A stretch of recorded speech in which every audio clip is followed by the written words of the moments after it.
Ladies and gentlemen, boys and girls, welcome to Dude, I Want That Job, the inspirational podcast where we help you find your desires and passions through other people's life experiences.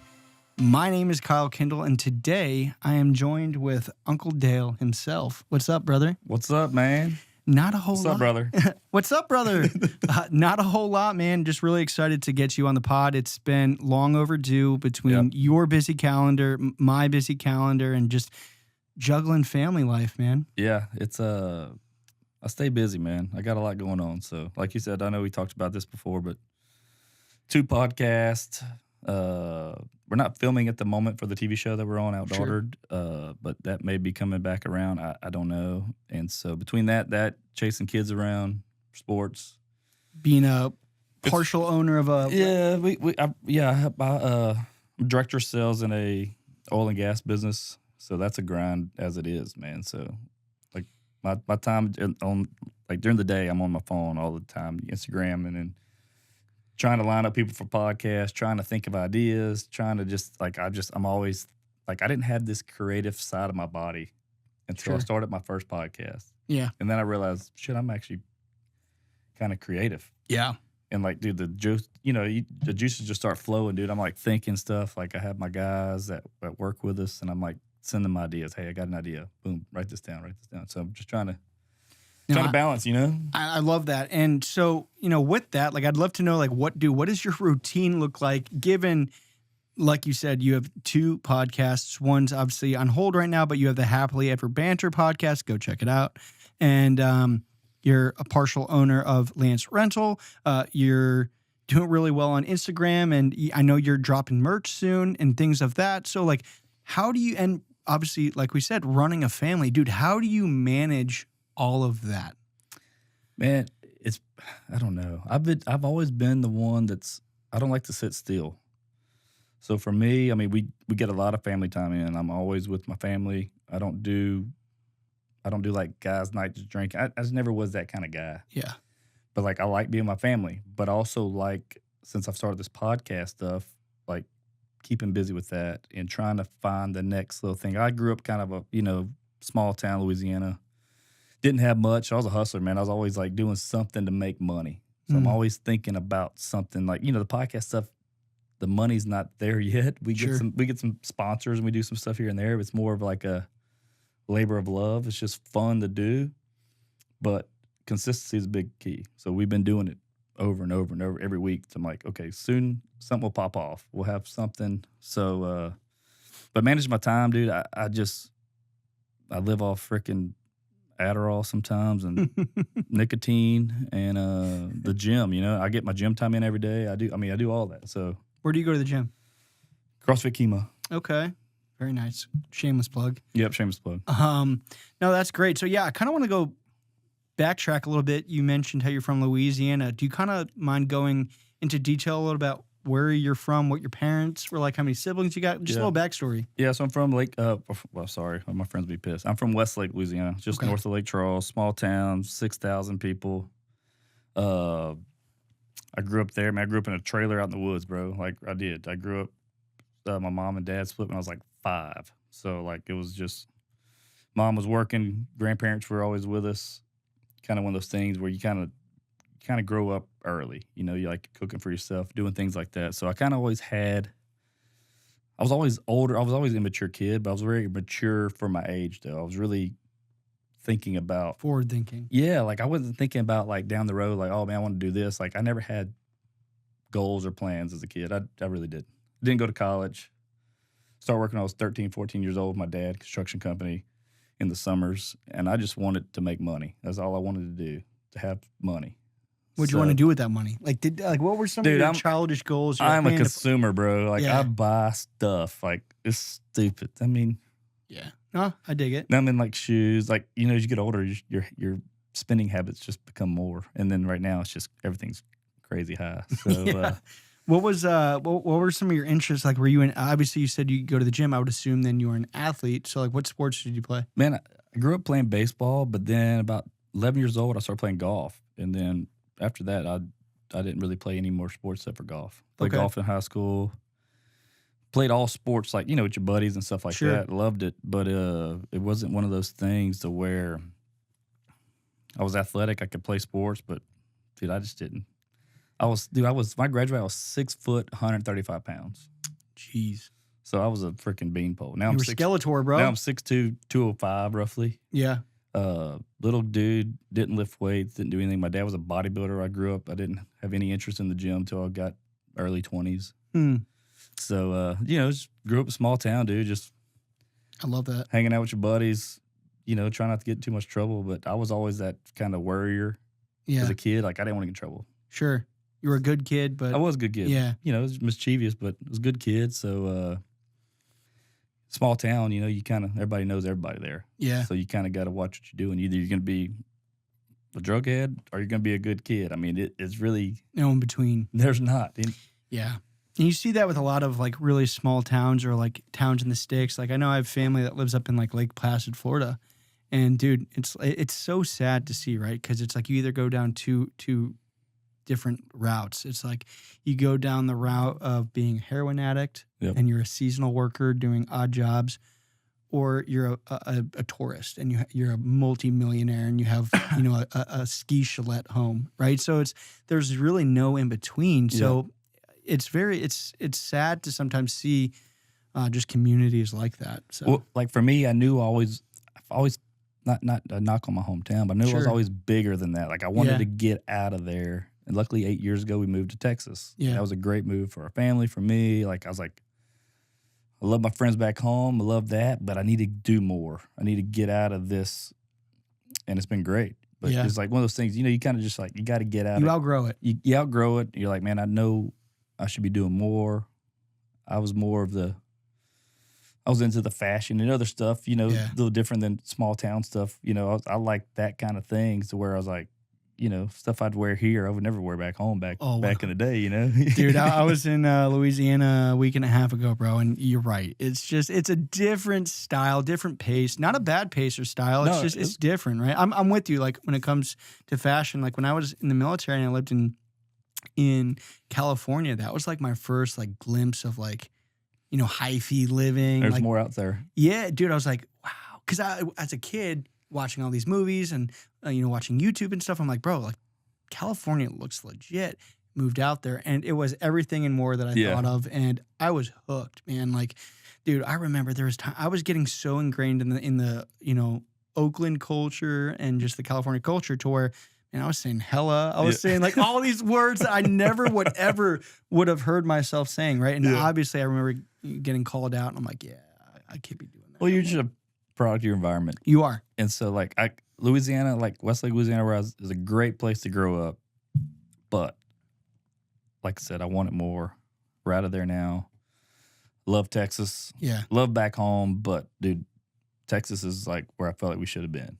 So what was your first job, or like when you got to a appropriate working age? So what was that? So I was a waiter. Okay. At a restaurant in Lake Charles called Casa Manana. It was like a local family-owned Mexican joint. And it was like well-known. It's like I grew up eating there. Like there's like every time I go back home, like me and my wife, we got to go there. That's sick. Best margaritas. Love their food. People hate it. I love it. It's one of those things. But I did that, man. I think that's where I got my work ethic from. Like I worked there 5 years.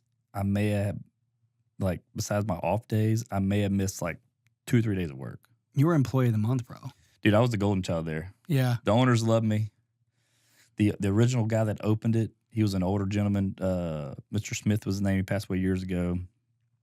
And he had some cool stories, man. He drove like the bus for like the Chicago Cubs back in the day. He had all kind of crazy stories, man.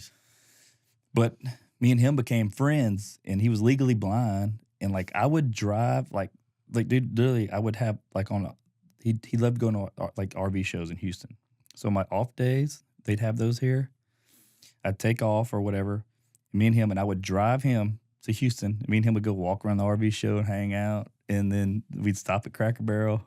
But like that's how I was with that family. Like That's sick. I was in tight with him, but like I loved it was fun hanging out with him. We talked baseball. He was a big Braves fan like I was, so we talked baseball and just would hear some cool stories. And I don't know, man. I guess the people pleaser in me. Like Yeah. I like being around people, talking to people, but like I said, I think that's where my work ethic came from, is really grinding in a restaurant, and I had the most fun ever, dude. I mean, it was just restaurant industry. it was just legit. It was a blast. So then, what got you into the industry that you're in now? Where did that jump happen? So I left. So me and Crystal, my wife now, we were dating then. I was like, okay, we need to get married. I want to get married. I need a job to where if I'm not there, I can get paid still. Sure. And I went to work for Sprint cell phones. Okay. Went there, man. I think like in 6 months, I moved up. Like I got promoted. Then I got promoted, and I always wanted more. And then I think at like 24, 25 years old, I was a store manager for like a top 100 store. Wow. So it was fun, man. I was just having fun, talking shit to people, picking on, like, bullying my employees. Yeah. And we had like the most fun. Like people would come in like, dude, your store, like, it's fun in here because they knew everybody's having fun. So did that for a while, man. I did that for about 7 years. And just so we got married during that time. When I left, we were just having our first kid. And then I worked for another part of Sprint, like the third party side of it. Mm-hmm. That kind of got me, like, I took a leap of faith. I'm like, okay, I got to get outside of these four walls. I need to do more. I was going to this company that right before I left, I heard, hey, this company's going to bankrupt. People were telling me that. I'm like, I'm going to figure it out. And we went from that to building this lady's company up. She sold it like a year and a half later. And my two brother-in-laws, they were in industrial sales. They would always ask, my one brother-in-law was the manager. He was like, hey, why don't you come work for us? I'm like, man, I got a good job. I don't want to deal with the plans. And then, so a year and a half later, we went to sell that company. And I said, hey, what you got? And then that was 2011. And then I've been in this industry ever since. So it's the customer service business, man. I mean, I'm a sales guy at heart. You're a people pleaser, which is good. I'm a yes man. Yeah. I'm a guy that, like, wants to have a good job. Like, my affirmation is like the words of affirmation. Like, oh, me too. I like, but I always told people that work for me, younger guys, I'm like, hey, man, be likable and be vocal about what you want. If you do that, that's a good runway to be successful. So that's good. I always did. And, man, I took that job, took over an area, built it up, made this guy a bunch of money, boom, boom, boom. Our company got bought. Then they moved me to a regional sales manager, to a sales director. So I was doing that for, I think I had 4 or 5 branches, 15 employees underneath me at one point. And I was traveling all over. I would do the presentations for our company in all over the United States at plants. That's awesome. And so it was fun, man. I just, I like being in front of people, meeting people, knowing people, because you never know. Like, even when I waited tables for those years, went to Sprint. Well, those customers from there dealt me there. Yeah. And I went there to outside sales in the industrial world. I had customers. I still have customers that I dealt with back at Casa that I would talk to in the industrial. Still to this day. Yeah. So, wow. And connections I made. I mean, I've made a bunch of connections where it's like, man, you got to just always be networking. Never burn a bridge. Finding people, having people like you, and they want to talk to you, want to help you out. I mean, there's been times where I've been in some trouble, and I used the guy that was a lawyer. Like, I had some debt at one point. Like, it was crazy. Me and my wife were early on, married, and I was like, dude, we're in a hole. Yeah. And ran into some issues with that. Called a lawyer that I used to wait on every week, and he took care of my stuff and helped me out for free. Didn't charge me anything to help me out and got me out of a bind. That's awesome. And it's just from taking care of people, and I treated every customer in every business like they're my only customer, and just that little bit, because I'd be in the Sprint store. And I'd watch the floor. Even when I was a sales rep, I'd watch the floor. Somebody come in, talk to somebody, you see them say no to something. So I would go catch them I was like, what do you need? Oh, my phone's blah, blah, blah. This was the old, like, flip phone style. Yeah. I'm like, and I would go to the back, find a battery, do something for them. I'm like, and right there, you got a customer for life. That easy. Just, like. It's the little things, just take care. Yeah. It's like, I'm very particular on how I do things. And even with this job, when I'm training my young guys, so much just so, like, if I go see customers, I buy a certain food, do it a certain way, hand it out a certain way, do all my stuff. Like, I train them that way. I'm like, hey, these little things matter. This guy likes a bacon, egg, and cheese taco. This guy likes a croissant. But that little bit right there, it hooks them because they know that you care, You're right. And when I used to work at South Shore, I worked with old Fred in the men's locker room at South Shore, and that's one thing that he taught me, man. Like I remember every Tuesday, every Thursday at 4:00. There was a gentleman's group that would come in there, older gentlemen. After they play, And dude, I made sure to have all their drinks out because I already knew that they were going to get it. And in doing that, I remember the first time I was like, oh, hey, gentlemen, like, what can I get you? Like, just being that just new guy, right?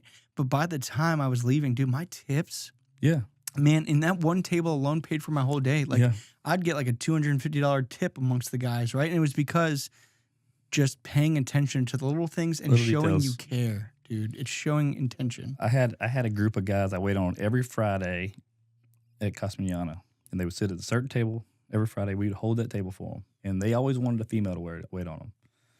Something happened at one time I waited on them, and it was a bunch of big businessmen in the area. They all owned like dealerships. One was like big insurance guy. One was his wife was the mayor of Lake Charles, and I waited on one time with her. She was there, and she's like, "Hey, from now on, I want you waiting on them every time." And that turned into like, dude, birthday, Christmas, they would just all throw a ton of cash out there for me. Like they would, but I took care of these guys for years to where it was just simple stuff, man. It's like it's just not that hard. People make things way too hard. Yeah, I mean, and sometimes you're right. It's like with the little things. Like I remember even with the golf course, and I bet you did it even too. It's like if these guys always get queso and it's $7, bro. You eat the cost and you give them the queso. Hey, this is on me. Yep. Right. Like it's gonna come out of your tips, but you already know you're gonna get a fat tip, so it's worth it, right? Yeah. And it was little things like that. Like I would make sure to get the guys chips, get them popcorn. Like it was ready to go to where they just had to sit down and do what they normally do. So yeah. I love that. That's what I like about this business because everything it revolves around service. Everything I do, even in the industrial world, you're dealing with equipment, but at the end of the day, they're going to call the person that they can trust.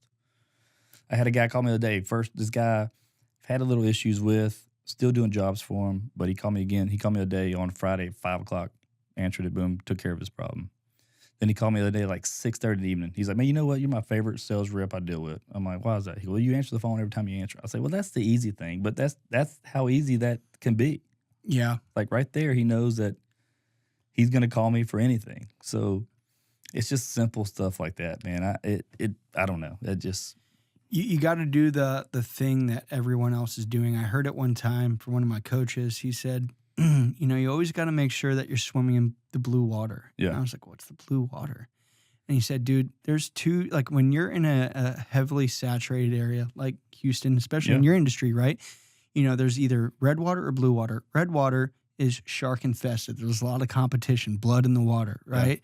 And then blue water is where it's calm and safe. And he's saying, if you're going to be, let's just say I'm in the same industry as you or I'm your competitor. If you're doing all the things that I'm not doing, even though we're in the same space, you're operating in blue water, man, because every other person like me in that same industry, we're all operating under that same status quo. But if you're doing the little things different, you're setting yourself in a whole different spectrum of operation. So that's cool. You stand out. And then I take it a leg further. I'm on a TV show.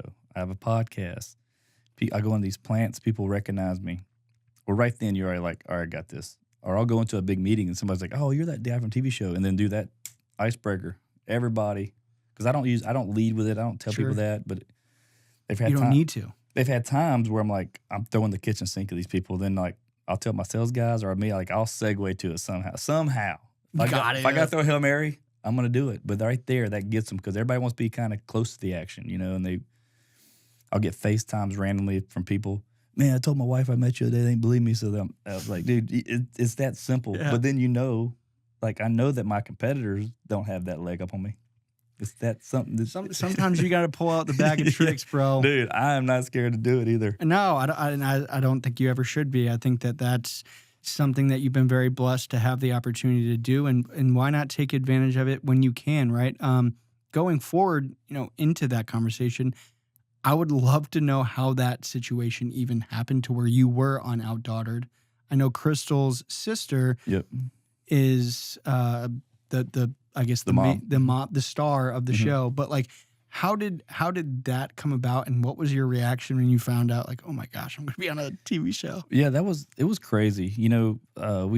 Their stories out there. They have a website called It's a Buzzworld. You can kind of go read their whole, like, she started a blog like from before she had them. I think she still updates it. Wow. But I met Danielle, the mom of the quintuplets. I met her in high school before anybody else. I went to a different school. We met at a party.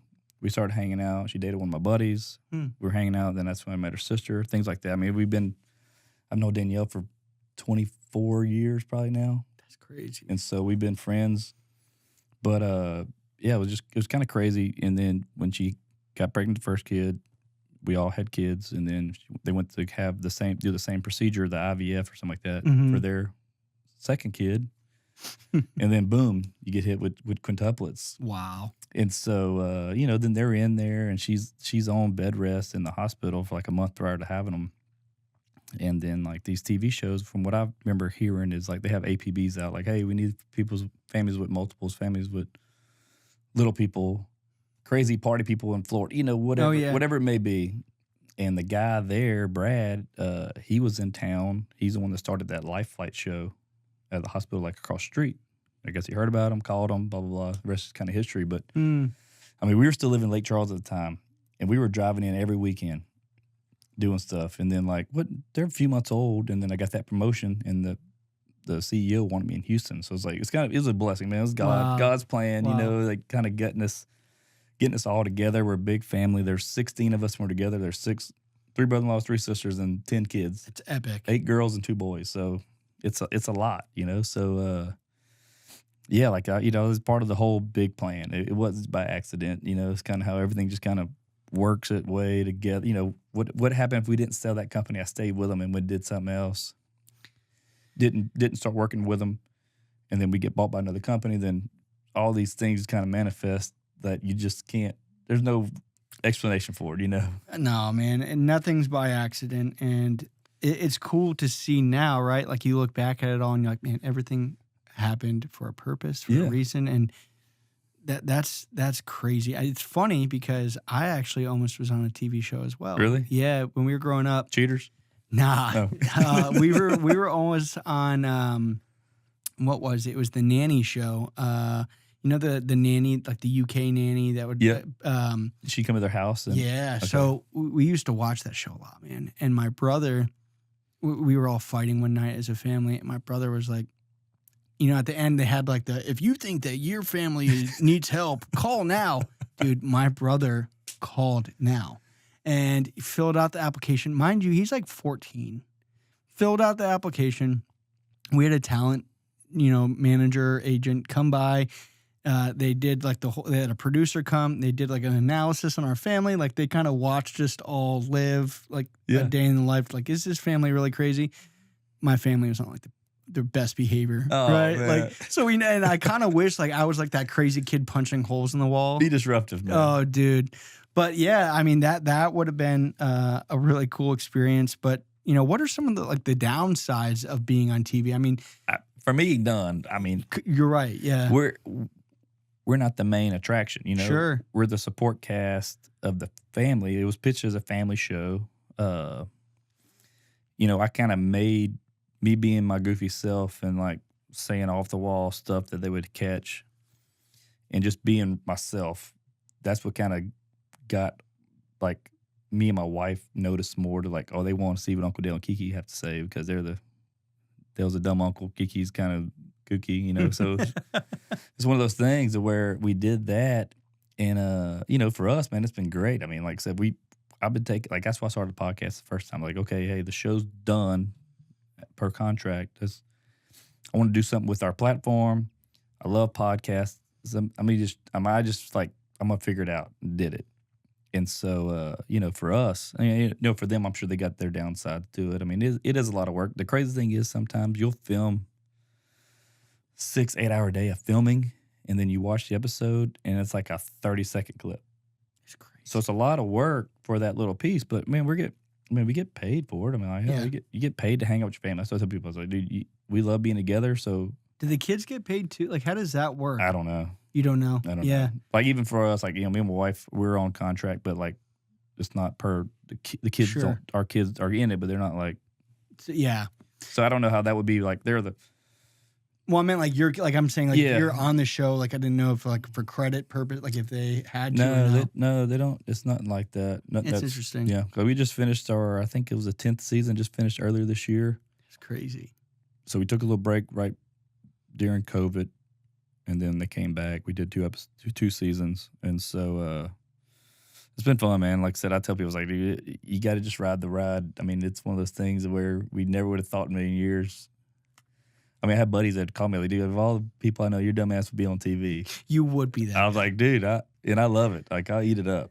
No, I mean, dude, who wouldn't, right? Like, I mean, I could see how being the main character could be a little hard. Yes, right? I get that. But being the supporting role, being like the fun uncle, I've seen episodes like, Yeah. dude, yeah, you're just you're that cool uncle, right? You're Uncle Dale. Yeah. And with that, obviously, I know you have a favorite niece. Well, not favorite, but like Oh, she's you a have favorite. yeah.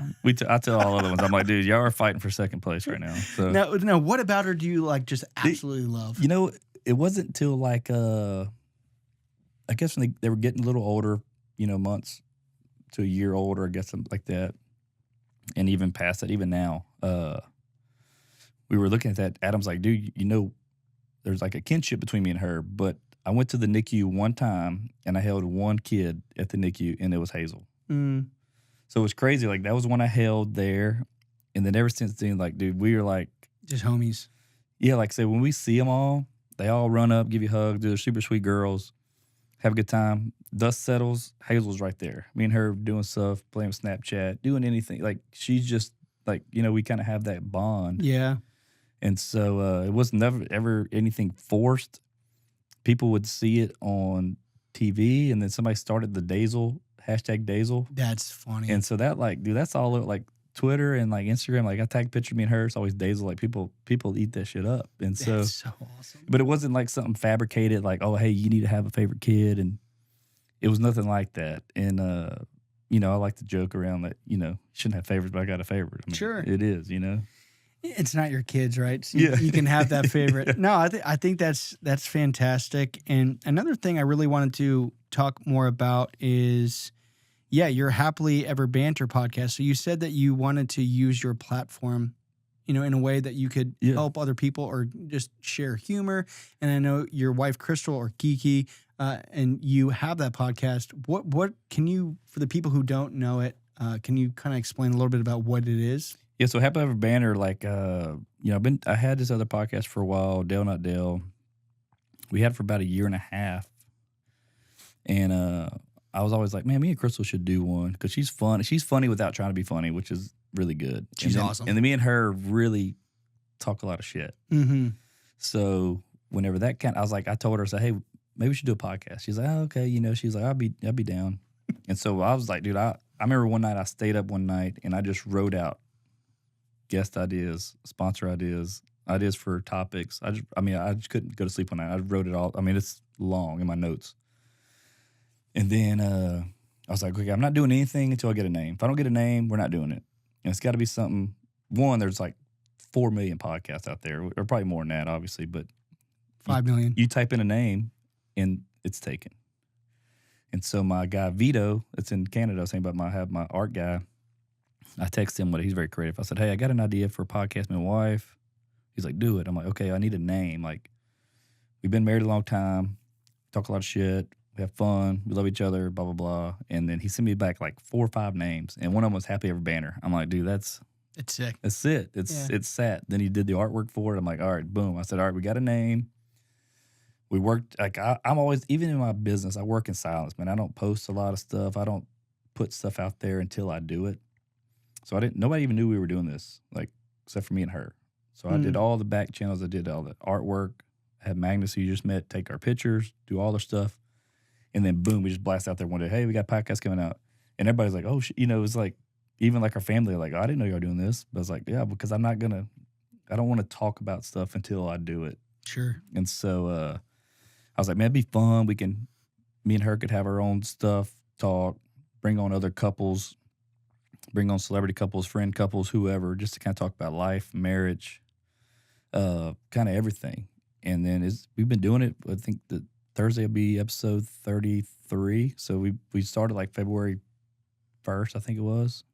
So we've been on every week for 33 weeks already of us doing this. And so I built a studio in my house upstairs and bought all the stuff and like outfitted it, did everything. And it's like I already learned the podcast side. So like, okay, I can just scale this. Kind of like what you're doing here. You're like, okay, I know what I can do. Let me make this bigger. And so or I had the guys that were working on stuff with me. They could help out. Or I had the gear. Or I had everything to where like can make it easy. And so dude, we went all in, started. We started the first episode just kind of talking about our love story, like how we met, how that's all happened, evolved over the last. We've been together over 22 years. We married 17 this year. So we've been together a long time. A bunch of stories, a bunch of things, and we just kind of people know we're just. That's awesome. We have fun, man. Like I said, we love each other. We have a great time. We get at each other sometimes. That's just how it is. I mean, I'm kind of a dick. Marriage. Yeah, it's just part of it, But we've had a great marriage. We never broken up once while we were dating for 4.5 years before we even got engaged. Never had anything crazy. It's always been like, dude, I love my family time. I love my family, and so I like being a family guy. So even with being busy, you find your time to do everything and be present. I'm at every sporting event. There's sometimes where I'm in Alvin one morning. I got to drive to Sugar Land to see my daughter play volleyball. I mean, I'll do that. I've done that multiple times. You're a good father. To where you don't miss something, Yeah, you're a good father. You're a present father. And I think that, in this generation now, thankfully, I think there's more dads waking up to that, right? Like, I think, definitely probably in your generation, but I even see it in mine, right? There were so many dads who, they provided for their family and like, hey, there's no ifs, ands, or buts. Like, I got to go do this. Your mom's taking care of you. Yeah. Right? And now we're starting to see a shift where dads are like, hold on a second. Like, I want to go to those baseball games because my dad wasn't going to those games. Yeah, like, 100%. I want to be a present dad. And with so many jobs that are remote now or so many different ways of making money that weren't there 30 years ago, like you're just seeing a shift, right? And I think it's a good shift. Yeah, no, it's cool when I go to like events and it's just a group of dads sitting there that brought the kids. And then you become friends with these guys because you're with them a lot too. But yeah, same way. Like I think my dad maybe went to a handful of my games growing up. Didn't see much of it, so that stuff sticks with you as you get older. Either you can continue that cycle or you can be the opposite way. 1,000%. And so I think that's how I've always been, man. Things that, you don't think about stuff that happens in your life that shifts how you do things. But that's what happens, It's just, like I said, you can break the cycle or you can keep it going. Yeah. No, you're right. And I mean, another thing that I wanted to bring up was this clothing line that you were about to drop. Yep. So how do you pronounce it? It's RAME. RAME. And what's the story behind that? Man, you know what? This is how it clicked. One day, I had this company hit me up called Steadfast. Okay. Guy does this faith-based stuff. He had this shirt that said "Walk in Light," cool design, and I wore it one day on the TV show. And after that aired, dude, I had people message me, "Hey, where's that shirt? Where can I get this shirt?" I was like, I need to get my own stuff. Yeah. I was like, I need to get my own stuff to where people are asking, like, that's my stuff. You can be proud of something that's yours, yeah. Yeah, so I was like, okay, I'm going to do this. So I was like, okay, same thing. I was like, okay, I got to think of a name. I want something kind of bold, something cool. So I'm like, dude, I'm like on Chat. That's when Chat GPT was coming out. I'm like typing in words like synonyms, trying to find stuff. And then until I text my best friend from back home. Me and him grew up across the street from each other, like best man at each other's wedding. I was like, hey, I'm looking for a word or name. And dude, he sent me this one. It was called RAME. And it was like Balinese, I guess, association or whatever, like translation was for, it says something that's joyful and chaotic at the same time. I was like, dude, that's just my life. I was like, yeah, that's a cool word. Looks good. I like I like the thought, I like the meaning of it. It's got some kind of meaning behind it instead of just being whatever. I love it. And so I didn't want it to be like a Uncle Dale t-shirt. I didn't want I wanted it to be like a brand that you would see people wear and And like, that's sick. stuff that I would wear. Yeah. So me and my buddy in Canada, I'm like, hey dude, you want to go and partner with us? You do the designs, me and you collaborate, And so we started making some pieces. So we started doing that. I have some stuff I've been sitting on. I brought you some stuff here today. And so, man, I've got so many ideas. Like, dude, I'm like, I'll draw something on my phone and I'll send it to him. Hey, look at this. Or I'll find a brand. I'm like, hey, think about this inspiration, but let's change this. So that's kind of how that all started, to where now I just texted me the day. I was like, dude, it's time to get this going, because I got so many thoughts for like to get this kind of a thing rolling. But it wasn't until that one shirt I wore, people asked me, I was like, oh, dude, I A need light this bulb myself. clicked. Yeah, I was like, dude, why not have this myself? There's so many ways to do that efficiently without sitting on inventory, and you can really, like, with the internet now, dude, and having a good following on Instagram, that helps. And then I know a lot of influencers you can send stuff to, like, hey, man, and they would do it as a friend, like, hey, yeah, I'll rock it and tag you and stuff like that. So No, that's sick. I mean, how do you see yourself doing it? Are you more going to take the approach of like limited releases, or are you going to be doing just as it's available is what I have? Like, what have you thought of that strategy yet? I'm a sneakerhead. Yeah. So my thought was like, okay, we're going to have drops, a capsule or something. I'm trying to think of a name. I can't do capsule because I've got a buddy of mine. He has a company I like, and he has capsules. Mm-hmm. I was like, okay, I need to think of a name for the drop. And we have it for X amount of time. And once it's done, it's done. So once that closes, you can't order it. And you can't get it, to where, like, make it more exclusive. And by doing that, you can do that. You can do pre-orders. Then you can make what you have past that, to where you're not sitting on inventory. Obviously, I'd get inventory in to where I could ship stuff out and get it in people's hands to, like, promote it for me. That's just cost of doing business kind of thing. Sure. But that's kind of my plan. Now, if it was to get bigger, then yeah, you got to think about what that is. But what you don't want to have is a ton of SKUs and a ton of things you're sitting on that's just like A dead weight. it just costs a lot of money, you know. So that's kind of how that me and my guy Vito, and we'd have conference calls all the time. Man, I was like, I got this idea. He's like, yeah, let's do that. He works with a lot of companies, so he's like, he's got ideas. So that's kind of just how it all came about, man. I was like, I want to do something for myself, something that I would rock, something that I would see people like, hey, man, where'd you get that shirt? Oh, it's actually mine. Like, how much of a flex is that? You know, like, I designed that or whatever. Oh, yeah. And I think that's so cool that you get to. I think that's a really good idea on how to do it, at least at first, right? To kind of chum the waters and see, like, what sticks. And if you sell out of one specific SKU, then you're like, all right, we're doubling down on this order next time. But, yeah, that's smart. I've been trying to think of ideas instead of a capsule, what you could use. Yeah, man, I've had so many words I've been trying to think about. Capsule was a cool one. I was like, dude, I wish he'd had that. I mean, care package would be cool. Or like something. Because I think about even a step further for shoes. Like, let's say if Travis Scott does a collab with Nike. Mm-hmm. Well, then they have their stuff that he sells, and then they have a totally different thing for friends and family that they send out. Correct. They get their box of stuff that's not even something you can just buy. It's like, so I'm thinking that kind of way.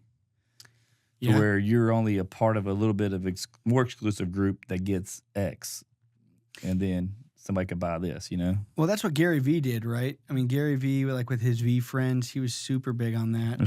So is this what we got here? RAME for the camera if you're seeing it. Dude, super nice quality. This is some of the stuff from the first drop that we hit. So I wanted to RAME do Supply Co. Dude, this is tight. I wanted to do, so this was like our main badge we came up with first.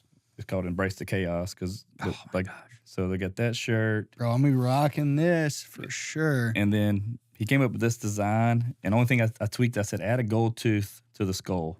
That was the you gotta have that. Dude. And so I know who wonder or lost. we had that.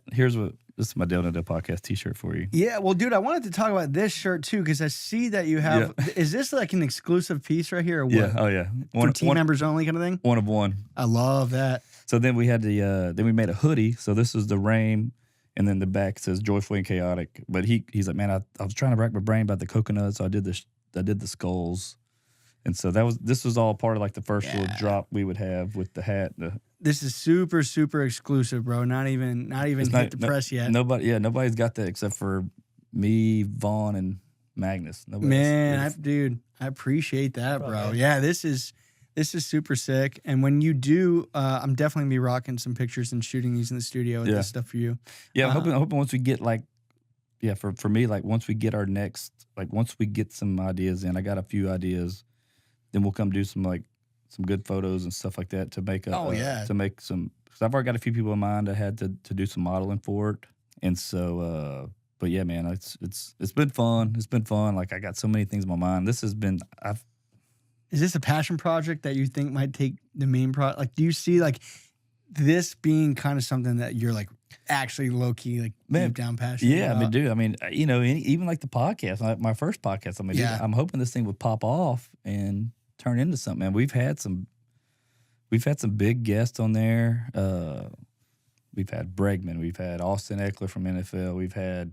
I want to talk about Tiger King. Rampage Jackson. Yeah, Tiger King. Like people always ask, what's your podcast about? I'm like, dude, it's just silly shit. I said, but they're like, well, who's your biggest guest? I'm like, well, it depends on who you think's big. Sure. I've had big TikTok people. I've had celebrity chefs, comedians, NFL, MLB, UFC.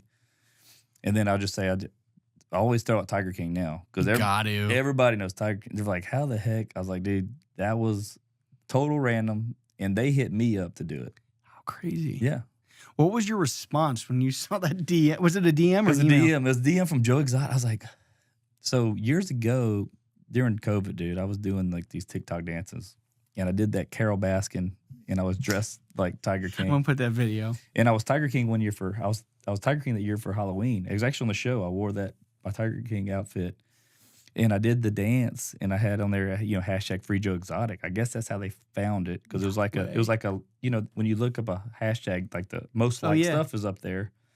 They must have seen that. They messaged me saying, "Hey, Joe has been in a penitentiary in Texas, but he's gonna be in Florida for 2 weeks doing a court case, so he's got his voice back. He wants to get on and talk." I thought it was bullshit. I would have too. But it was like blue check, his thing. And so I was like, okay, what I need to do? They said, okay, you got to go on this website. It's kind of like a government deal to talk to people incarcerated. Sure. Put my social in. I do all this stuff like to get credentialed. Yeah. And then they're like, okay, hey, at Thursday at 4 p.m. And so, dude, I get on there. Me and Magnus go. I set up cameras, make sure I have all the stuff right. We had backup audio hooked up to me, the camera. You only got one take for that one, man. Yeah, and then we did it, dude. And it was like, I remember calling some buddies before I did it. I'm like, after I was like, you never know who I just interviewed. It was just me. It was just solo. It was just me and him. It wasn't like me and Vaughn.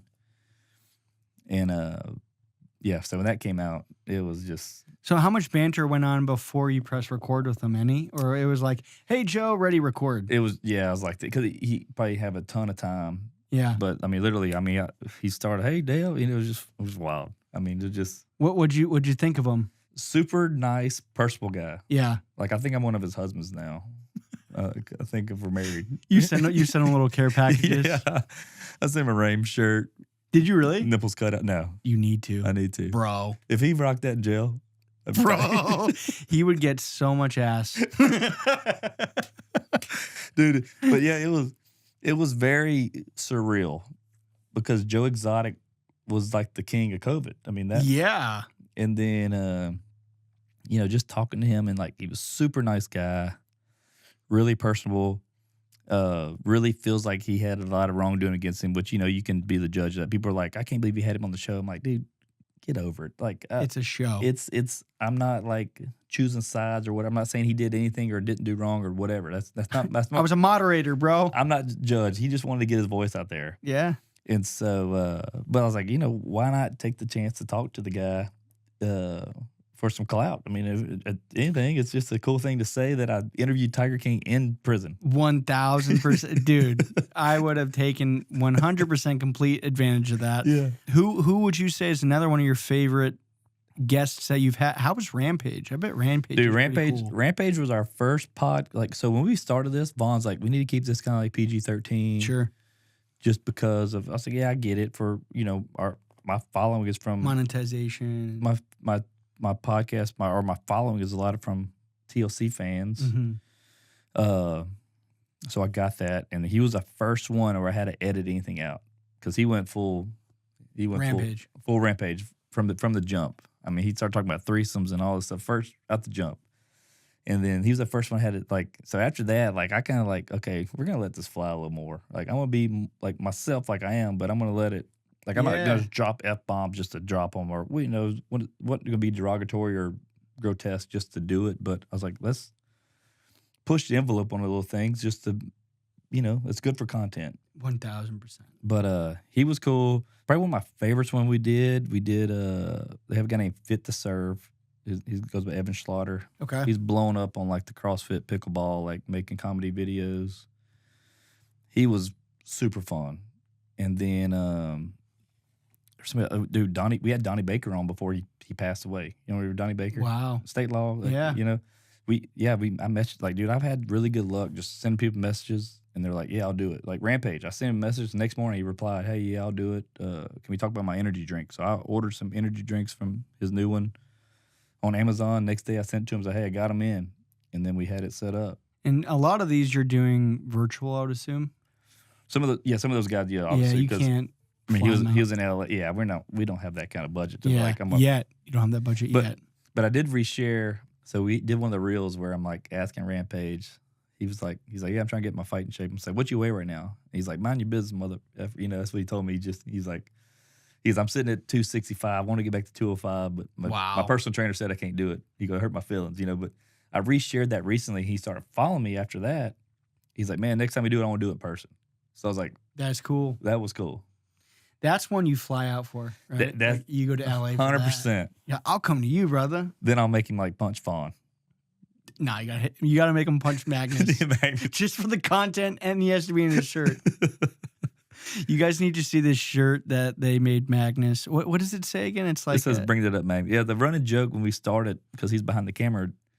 Vaughn one day said, "Magnus, put your shirt on." Like we would say, he always takes his shirt off when we're recording, and that kind of just evolved into like him being like our Jamie from Rogan, you know, kind of thing. And then I had an idea for a merch shirt. And we made it, and we surprised him with it one day. We were both wearing underneath our jacket, and like right when we pressed record, we unzipped our. He's like, "Dude, what the hell?" You know, he's like, "Oh, so what do you got cooking now? Like, who are you trying to get now in the future? Like, if you who's like your ideal guest? Like, if you had the connections of a lifetime and you could get in front of anyone, who would you love to record?" Man, I'm trying to think. Man, I've hit everybody up, dude. Anybody that's like hot. Yeah. What about Hawk Tua chick? She has her own show now. Hawk Tua, I would get her. But like anybody that's like the hot thing, I try to get them early. Yeah. Try to get people like that to where you can kind of capitalize on getting them first. Sure. Getting them on. And so like, and I've sent it to everybody that I've had good luck with doing that. Now, I've always wanted to get Chipper Jones on. I was a huge Chipper Jones fan. He's on podcast telling stories of the Braves back in the days. And like, dude, that would be like one of the coolest things ever for me. That'd be like my Derek Jeter. Like yeah, if I, the captain. Gosh. I mean, yeah, I love Derek Jeter. So like them two were synonymous at the same time. Mm-hmm. They were both the studs, you know. Yeah. And so I don't know, man. I'm not really picky to it. I want to make sure they be good on camera, like they have a good story or they're fun, or I want something that's going to be put out there that people want to hear. So the biggest thing that when we started Dale Not Dale was we're not going to be scripted. Everything's 100% just off from the fly, off the cuff. So when we have guests on, dude, we would have these guests on, and at the end, a lot of times, dude, that's the most fun I ever had on podcasts, because I wouldn't ask them the same canned questions they would get. Mm-hmm. We'd ask them random stuff, go down some rabbit holes. But then you get some good conversation like that. Instead of being so scripted to where you're like, okay, I got this. We started that early on. We're like, we got to get these questions in. And it just kind of got clunky. Yeah. And I was like, dude, we're scrapping that. When I first started, man, I used to like really do a lot of research on my guests. And I'm like, oh, shit, like I got to like know this, or here's some good terminology to use, right? But like even before, I was like, hey, so maybe we can go this, and but like at the end of the day, though, you're right. The best conversations, I'm just a natural conversationalist, right? Like I'm inquisitive, and that's why I started this podcast. And I think sometimes unscripted stuff, unless you're talking to someone, like if I were to interview Donald Trump, right? Yeah, like, I mean, some you want to come prepared for, but like on average, man, like I think it's better to almost just roll with it, man. Yeah. Well, the Joe Exotic one, that was probably the one I was most nervous for because I knew I had one chance. So I did some research. Obviously, I knew about him, but I did some research on on his court cases. I did some research on what he was sentenced for. Mm-hmm. Did some research on just all the latest stuff his lawyer's been posting on his YouTube. So I was watching a bunch of stuff just to where I was like, okay, I'm versed at least enough where I can ask him. I can kind of tee up some stuff I know he wants to get out there. But that was the one I was probably the most nervous for because it was just Joe Exotic. Joe Exotic, and I knew I couldn't just get that again easily. Yeah.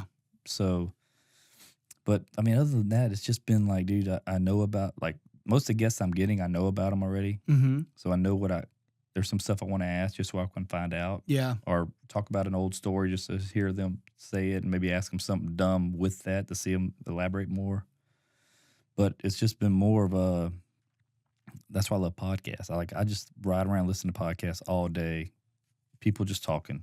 It's just, I don't know. No, It gets me through the day. Yeah, back when you were saying there's I looked up the statistic because when I was making this studio, I was like, all right, is this even a viable business model, or is there even people that really make podcasts, or am I just finding all the good podcasts, right? And it turns out there's 5 million podcasts right now and growing, right? I guess to that number 4 million. Yeah, you were close, bro. And it's crazy because it is the number way of information, the number one way of information consumption. Because, dude, you can only listen to the same song so many times. And I heard it in a motivational speech one time, and they were saying how if you listen to it was Jim Rohn, and he was talking about if you played, he was obviously talking cassettes back in the day when he said it in the 80s, but he was saying if you listen to a cassette every day on your way for an hour to work and on the way back, and you did that every day for a whole year, he's like, that's equivalent to an associate's degree in college. So that made me start thinking, get some good knowledge in there. Yeah, I'm like, dude, I need to actually make sure I'm consuming good things that are valuable and educational. And I think that's why the podcast is just hitting, dude. And obviously you have people like Joe Rogan who are just the pinnacle. My favorite Joe Rogan podcasts are usually the ones somebody talk about UFOs. Somebody talk about stuff that I don't know anything about. Mm-hmm.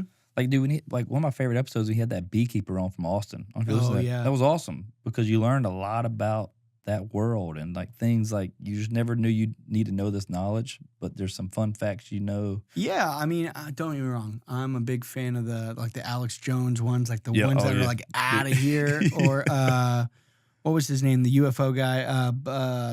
I forget his name. I don't know the guy's names, but I need to talk about that one. But dude, I really enjoyed listening to the one with the lady who talked about the nukes, and she wrote a whole book on if nuclear war ever hit, what that would look like, and it blew my mind because we don't really understand. That was in the 50s. That was a big deal. Yeah, they did they would have training, us now, it's sad to say, they have the active shooter training, but they would have stuff for nuclear bombs. Oh, yeah. Back then. Getting to your death, what's that going to do? Well, dude, but it's crazy. Yeah, and it was a very somber realization after the podcast. I'm like, dude, if we ever get into nuclear war, we're all dead. Yeah.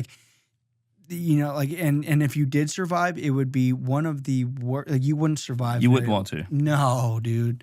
And so that was kind of peace. I was like, man, as a Christian guy loving Jesus, hey, let them rip, dude, because that's just one step closer to where I want to be. And but yeah, no, it's been interesting. And what's your favorite podcast to listen to? Yeah, dude, I would say right now I'm a huge fan of the 505 podcast. It's 3 individuals who live in LA. They're all roommates, and it's about. They just talk shop around photography and videography. One guy's the LA Lakers videographer. Okay. The other guy does more small brand, medium brands and just working lifestyle stuff. And the other guy shoots commercials for Mitsubishi. And so you get 3 different perspectives, and they bring on creators on Instagram, YouTube, just people who are absolutely crushing it in the space.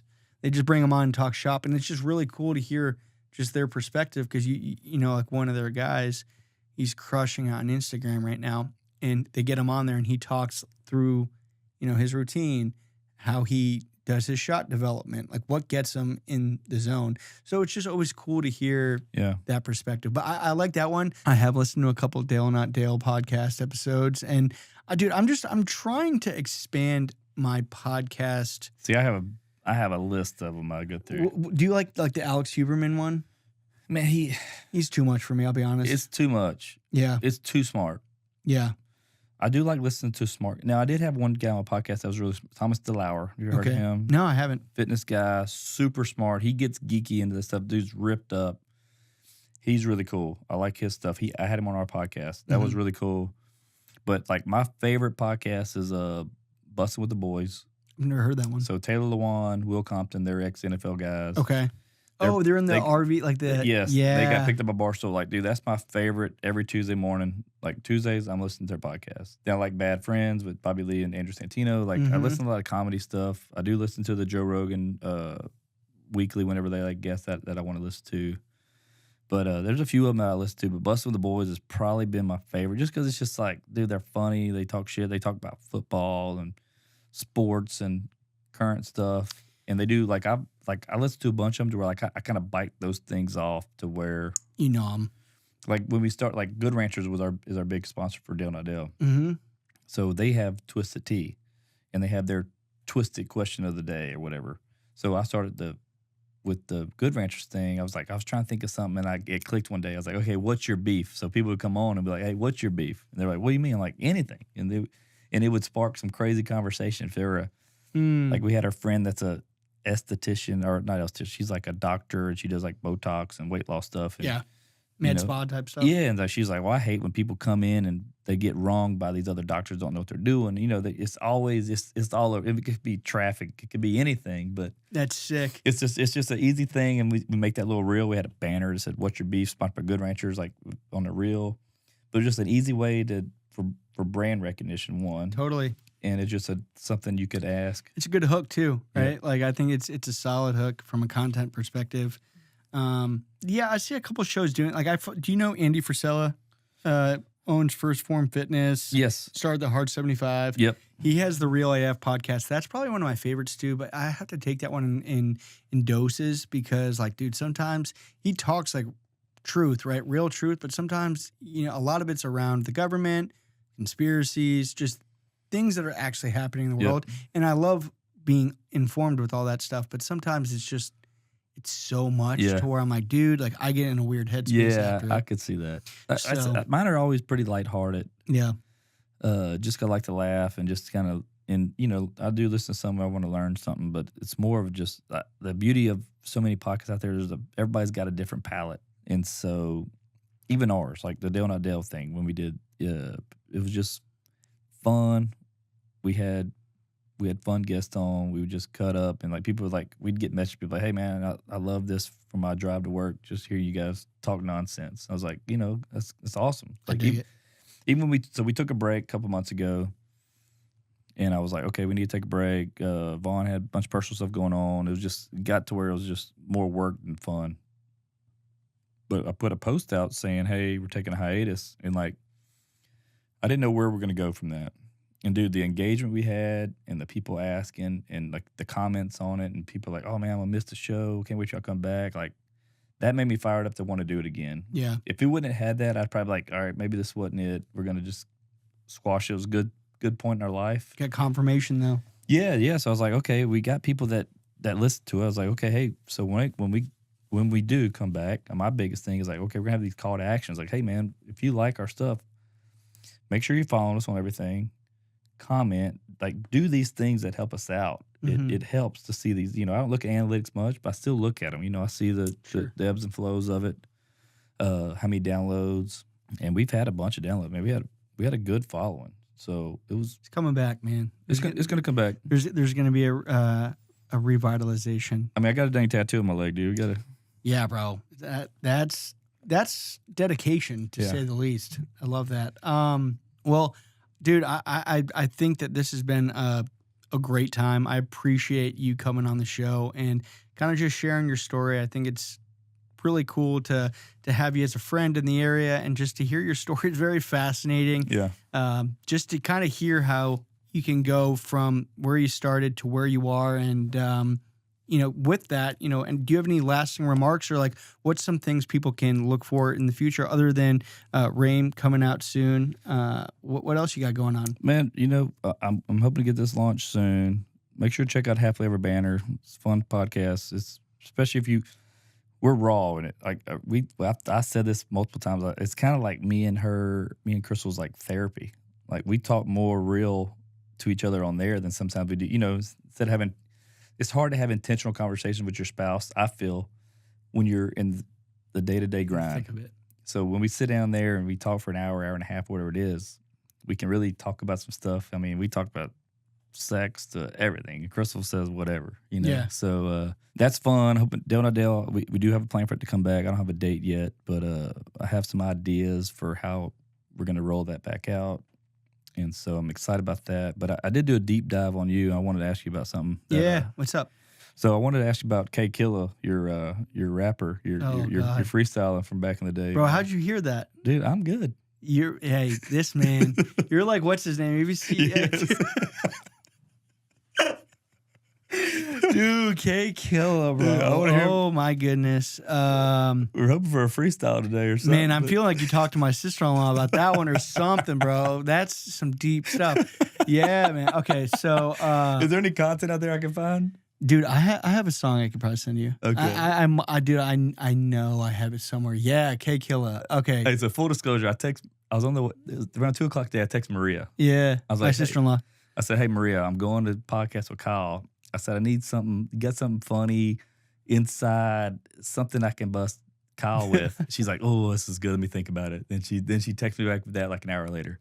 And I was like, she's like, "Ask him to do it. Ask him to freestyle for you." So I'm not going to freestyle right now, bro, but I'm out of practice. But yeah, so that was my rap name when I was in high school. Man, like I was super into hip hop, and it was right around the time of like Mac Miller, Wiz Khalifa, just all these white rappers, right? Like Sammy Adams, just all these people, and super into it. And I thought, like, man, I could be one of these guys. Like, this is sick. I used to wear the camo shorts with like the Chuck T. Dude, I was that guy. Yeah. It's shameful. How's your Cali roots coming out in you? It was, bro. And yeah, I mean, I went by K Killa, and dude, gosh, like, what's crazy is like, I can't live that one down. I have so many people that are still like, it's K Killa.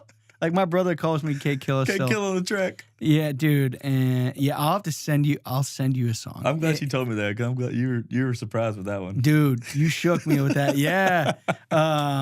Yeah. That was my old rap name when I was in high school, bro. Jeez. I wish I asked some people now, some zingers about you, bro. Because you put me on the spot on that one. Hey, I knew I had to get you one time. You got me, bro, and I can't wait to see the tape on just my reaction.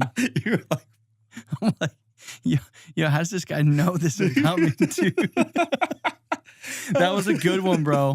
Yeah. Yeah. Hey, shout out Maria. Hey, shout out Maria, and shout out the old freestyle days, man. Yeah. They need to come back. If I don't really drink much anymore or smoke, but dude, like if I'm feeling it and there's a sick beat on, It's a Mickey Avalon. bro. Oh, I'm trying to think what like my go-to freestyle instrumental would be. It was probably dude, something Swish. It was probably like a Swisha house beat or just something Houston, dude. Like, man, I'm gonna come down. Yeah. I'm gonna come. So yeah, I loved it, man. It was therapy for me. But yeah, that was good. This man always pulling out bags of tricks. But Dale, you are the man. I appreciate you coming on here and help me out. And dude, it's been awesome. Yeah, it's been fun, man. I like I said, we became friends. We met through Maria. Yeah, at the we golf did. Tournament. We did. So like I said, man, I'm glad we linked up and we do some future collabing together, man. We got to, bro. We got to get you up in the studio. For everyone who's never been here, we're located in Kemah, and we have a podcast studio and a photo studio, and we can help you out with any of your needs if you are a small, medium-sized business or a podcaster like old Uncle Dale here. So thanks for coming by, brother. I appreciate it. Yep, I had a good time, man. I appreciate you. Yeah, man. I appreciate you. K Killa. K Killa. Yeah.